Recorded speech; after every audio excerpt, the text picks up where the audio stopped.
Let's have a word about ChatGPT. This is red hot in the real estate world, as you might imagine, and it's going to continue every day. More and more people are talking about it. More and more buyers and sellers are trying to use it. Everybody's trying to use it.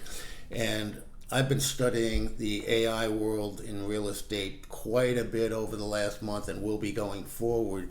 And I want to mention this to you. ChatGPT can be extremely helpful, but it is very easily used to manipulate you. And I'm going to have a two-part series here. I'll give you a story, and then I'm going to give you the details in a second video, very explicit details on why it is the way it is. So let's just state going forward, AI, ChatGPT, they're not going away.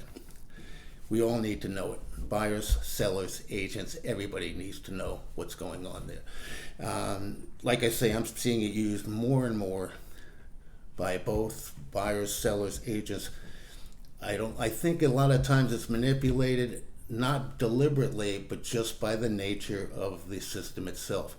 Now, given that this possibility is more important than ever, it is really crucial for you to have an intelligent human being to arbitrate the system and be able to be that person who can fill the important gaps that ChatGPT is going to create between a buyer and a seller. So in my world, the use of an agent is going to be more vital, not less. Let me explain a key takeaway that you absolutely need to be aware of and protect against. And what this will inform is an important case study. So let's get into that.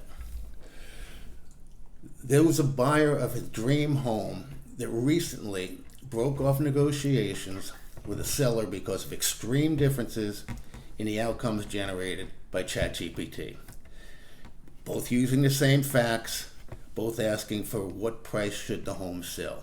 Now, this is going to occur many times in the future, as both buyers and sellers are relying on AI as their sole means of price evaluation. And here's how it worked. The scenario involves a sale of $1 million house where the buyer and the seller are pretty close on closing the deal.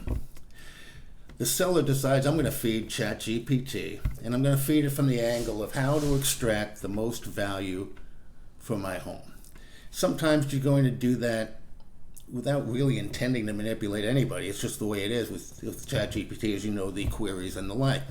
So you have a bunch of examples of ChatGPT. I'm looking to sell my house. I do not want to sell it too cheaply. I'd like to know what the comparables and all of the factors that are involved in the value of my house. Here's all the beautiful extra things I've done to it, and I'd like to get the most I can when I sell my home. And you feed that into ChatGPT, and they will spit out a beautiful evaluation, as many pictures as you want, analysis, charts, the whole works, and it is almost guaranteed to show a price that is going to be higher than you can possibly get on the market. You're receiving a validation, not a truth, from ChatGPT, and it's a major distinction I'll get into in the other video. Now, the buyer, with the same house, same facts, same everything, does the same thing. And they state that I do not want to pay too much, and let me see some of the other places that sold, and I'm really paranoid about paying too much for this house. It spits out the same thing, analysis, choice, same house, same features, same square footage. And it says, say, $900,000, where the seller got a valuation of $1.1 million because of the way they fed the queries into ChatGPT, and because ChatGPT is not designed to give you a truth. It's not designed to give you a perfect quantitative analysis. Not that that's necessarily the end all either, but the way the questions are asked, they can come up with a beautiful presentation to support two entirely different price points for the exact same property. So the seller gets his high price expectation, and he said, well, I'm going to get close to 1.1. The buyer says, I'm going to drive this down closer to 900,000. And guess what? This deal is in complete jeopardy. It probably will not close. Everybody's back to the drawing board, and what should be a win-win situation. The buyer should be getting the home they really want, and the neighborhood they really want, and the seller is getting out of the house and moving to the area in the home that they were planning on moving to. Instead, they're stuck, still marketing, still having people going through the house, still having to clean up everything when somebody wants a listing appointment. You want to avoid this. You need a human being that understands this and understands this process. You need an agent who is savvy, who is market knowledgeable, who is a good communicator, and who can see through any possible manipulation, whether it's planned or unplanned, and who can stay in touch with today's ever-changing world, both the technological world and the world around you, what's happening in your neighborhood, your city, your homes, the sales that are happening, everything that's going on.